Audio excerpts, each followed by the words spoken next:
Welcome to This Explainer. Today, we're going to act as your guide through the sociological realities of poverty and welfare in America. We hear so many talking points about this topic, but we're going to unpack the actual systemic forces behind American poverty. We'll be contrasting the hard data with the cultural myths that totally dominate the conversation. So if you want to move beyond the sound bites and truly grasp how our social safety net functions, well, you're definitely in the right place. Here is our roadmap for today. We'll start with the feminization of poverty, trace historical policy shifts like the massive 1996 welfare reform, and explore poverty as a mainstream American experience. Then, we'll unpack the welfare queen myth, analyze the all-they-need-to-work theory, and finally, look at how these cultural symbols directly shape our policy. Let's get right into it. Section 1. The feminization of poverty. Demographic shifts. To really understand modern welfare, we first have to ask ourselves, why do single mothers and their children bear the absolute heaviest burden of poverty? It's a trend that started decades ago and persists firmly right into the present day. See, historically, like back before the 1950s, poverty was mostly associated with unemployed men or veterans. But as divorce rates rose and family structures evolved, that demographic landscape completely transformed. Okay, let's dive into this concept from sociology scholar Janice Peterson. The feminization of poverty basically highlights how the makeup of the impoverished population shifted away from older, unemployed men and moved heavily toward female-headed households. In fact, by the early 1980s, the poverty rate for female-headed households was nearly 5 times that of husband and wife families. And this wasn't just some sudden accident, right? It was a very distinct economic process. And the data brilliantly illustrates that the issue goes far beyond individual choices.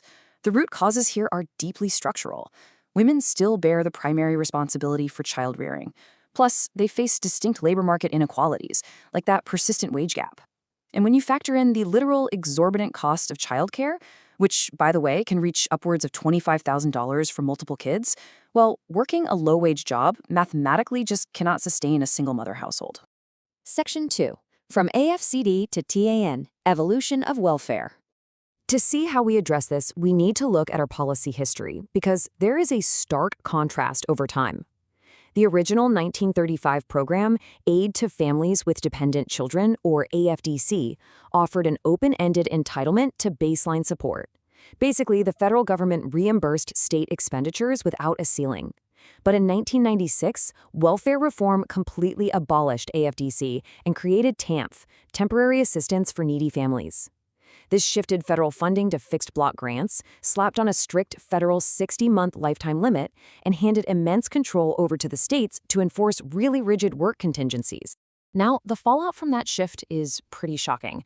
Because of TANF's incredibly strict eligibility rules and diversion tactics, the number of families actually receiving benefits for every 100 families in poverty just absolutely plummeted. Welfare participation dropped drastically, all the way down to just 21 out of 100 families by 2020. And this happened even while overall poverty itself remained high. The safety net visibly shrank right before our eyes. Section 3. A mainstream American experience. Welfare is an us issue. Now, you might think relying on this safety net is a rare thing, but sociologist Mark R. Rank argues that poverty is actually as American as apple pie. The data shows that by age 65, approximately 2/3, yes, 65%, of all Americans will have relied on a need-based welfare program like food stamps, Medicaid, or TANF for at least a year during their adulthood. So demographically speaking, welfare is not an us versus them issue. It's very much an us issue. Rank's the sociological argument completely pivots the narrative away from individual blame. He demonstrates that American poverty is fundamentally driven by structural failures.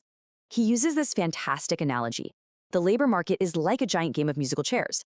There simply aren't enough full-time, decent-paying jobs with benefits for everyone playing the game. So when the music stops, millions are left without a living wage and they fall into poverty regardless of how motivated they personally are. Section 4. The Welfare Queen Myth. Cultural Symbols. If the problem is so structural, why is our system so minimal and punitive? Well, it comes down to powerful cultural myths. Take the story of Linda Taylor. In the 1970s, her highly publicized but completely anomalous story of welfare fraud was utilized politically to craft the massive trope of the welfare queen. This created a powerful cultural symbol of widespread abuse and laziness that, quite frankly, entirely misrepresents the statistical reality of the vast majority of welfare recipients. The reality totally debunks the myth born from the Taylor case. Average welfare benefits in many states range from just $300 to $500 a month. Think about that for a second.